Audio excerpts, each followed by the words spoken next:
Okay, maing munto na usab ka natong tanan Luzon, Visayas, Mindanao, maing munto Philippines, maing munto world, maing munto universe. Ano na punta mga gala, nila nga itong tulumanon sa kahanginan, si UNA, Cathy Casey on Air, o ako lang gihapon kining yung ubus nga alagad, Reverendo Padre Edwin Academia Aka. Pero adlaw karon nga Merkulis, Martes mga higala, no? Pizza 23 na kini sa bulan sa Disyembre. Nahala, may kapoy-kapoy na gyud gamay mga higala, pero katulong lang. To relax lang pagkabuntag unya sa yung katulong magabi, no? Kay og imog yung pasulabihan ang imuhang kitawag nato og kanabitang pagkapoy sa imong lawas, medyo di jud ka kasustener. Ubuhon ka.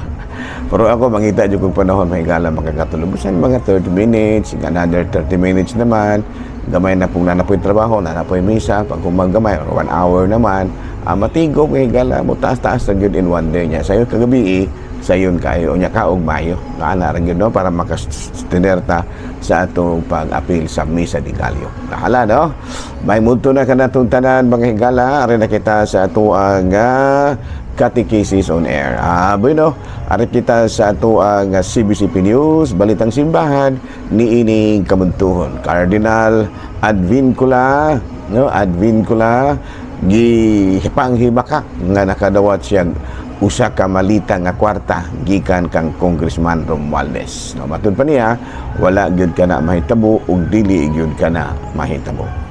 Balita mga higala gikan sa Vatican, ang atong talahurong Santo Papa Pope Leo XIV nanawagan karon og usa ka unarmed peace amid the threat of war, no? Unarmed peace ato pa kalinaw nga walay dalang hinagiban, no? Kay lisod man na mga higala nga nagtawag tag kalinaw pero naggunit lang gyud gihapon kitang armas. Ayan, no? Muna ginaingon nga dili armado nga kalinaw. No?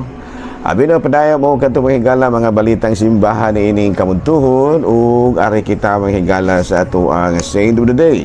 Ang Boydo December 23 mga higala, Tuesday, ang atong Saint of the Day karon mao si Saint John Canty, no? K-A-N-T-Y, no?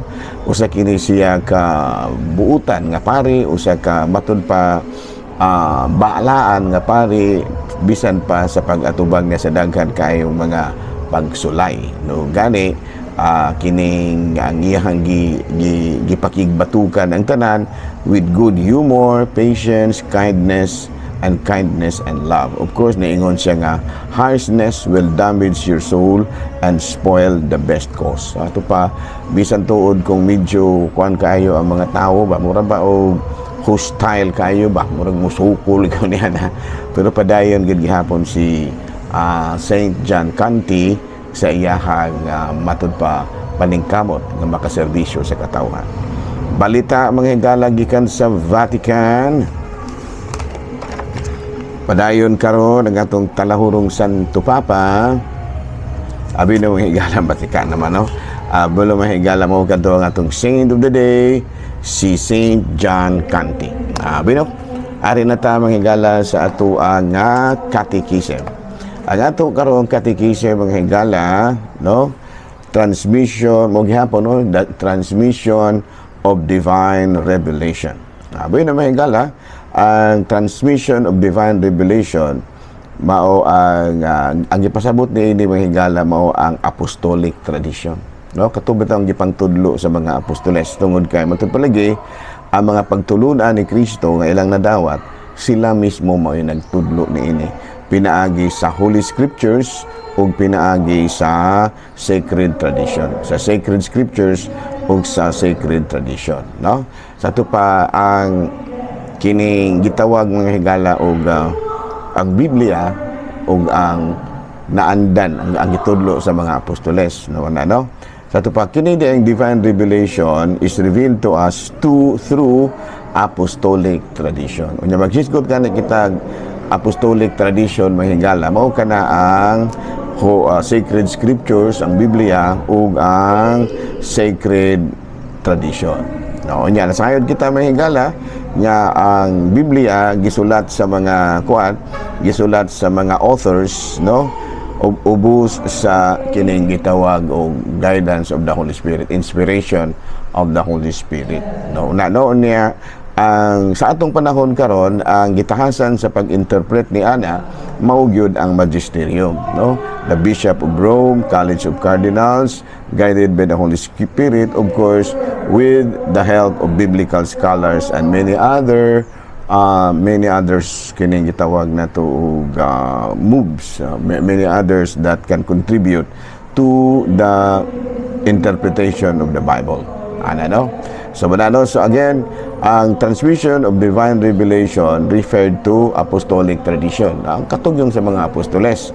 Unya, ang modes of transmission ini, sacred scriptures, Biblia, of course. Unya, ang mo-interpret ni ini, kaya nasulat, duga naman lagi ning nasulat, wala na po nang nagsulat, nga mo interpret unta ni ini, kasi laman mo yung nagsulat, pero duga naman silang wala na ning kalibutan.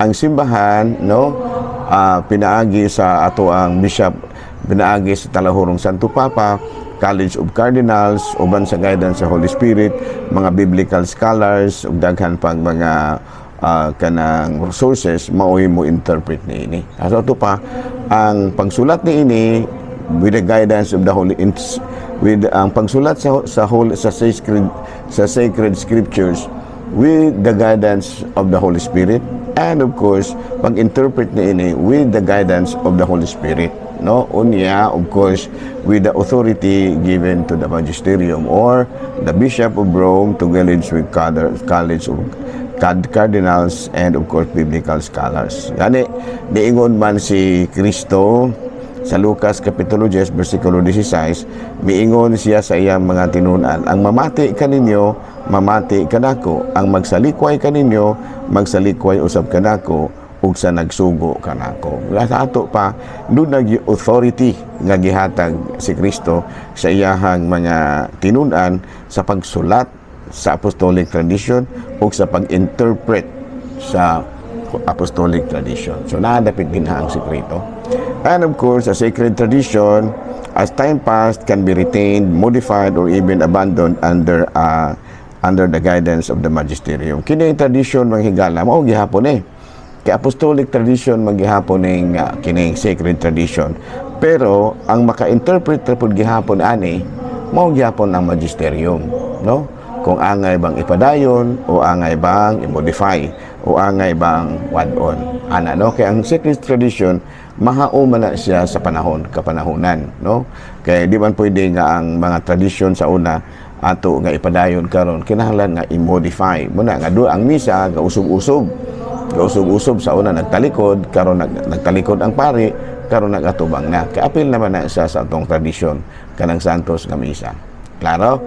Sa una, daghang kayong mga pamaagi nga sa una giusog karon, pero ang makausog ni ana kadto ra gyud gihapon nga kining gitawag natong magisterium. Muna nga ang sacred tradition di ay ug ang sacred scriptures ug ang magisterium dili gina magkabulag. Kay ang mo interpret sa kining apostolic tradition nga mao ang Holy Scriptures ug ang sacred tradition mao ra man gyud ang magisterium.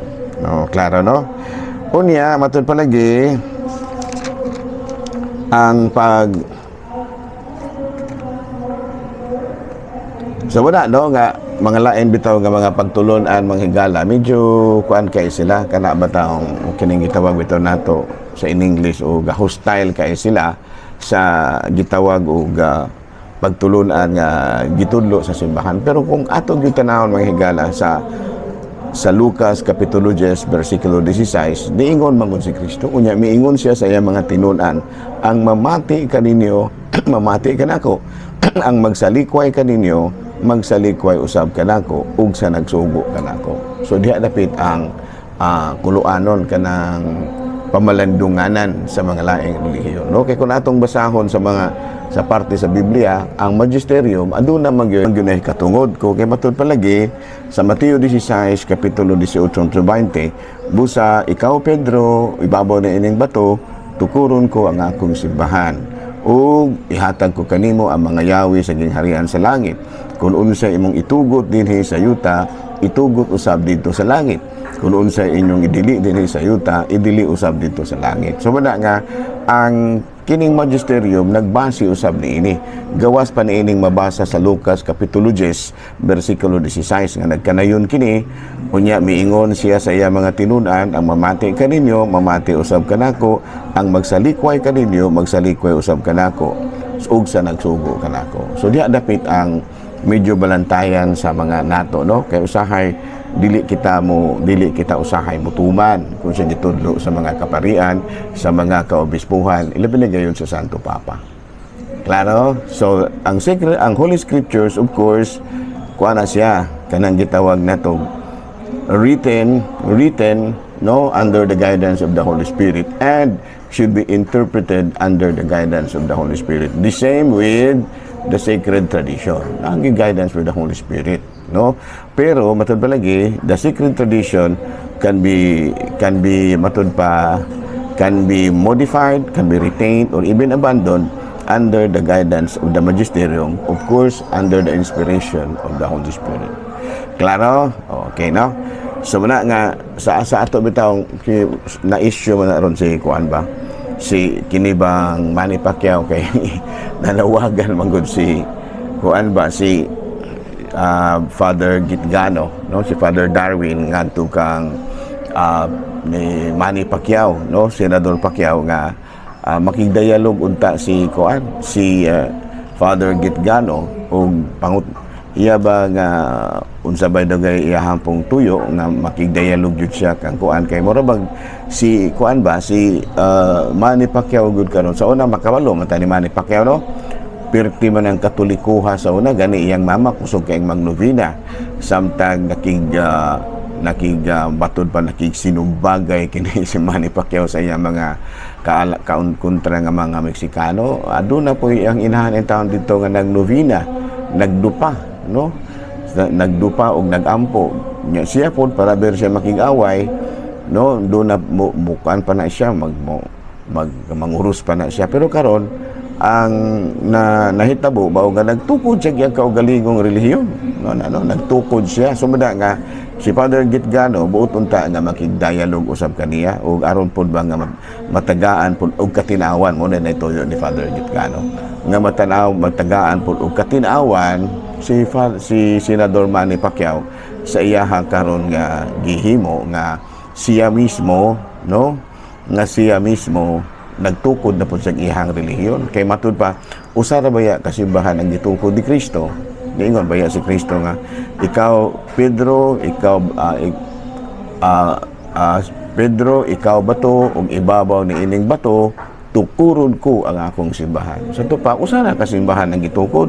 Yan unsa man pud noon ni si Manny Pacquiao nga atong boksidor nga kining gitawag nato sa in English og people's champ, nga naghimo naman po dinuong sa iyahang simbahan. Muna na nakahuna-huna in town po kini si Father Gitgano, no, si Father Darwin Gitgano nga makigsulti siya kang Manny Pacquiao aron po nga matagaan po taon og katinawan kini nga atong igsuon. Kay ang nakadala gid ini kini mong basa-basa niya Biblia, no, basa-basa niya Biblia, no.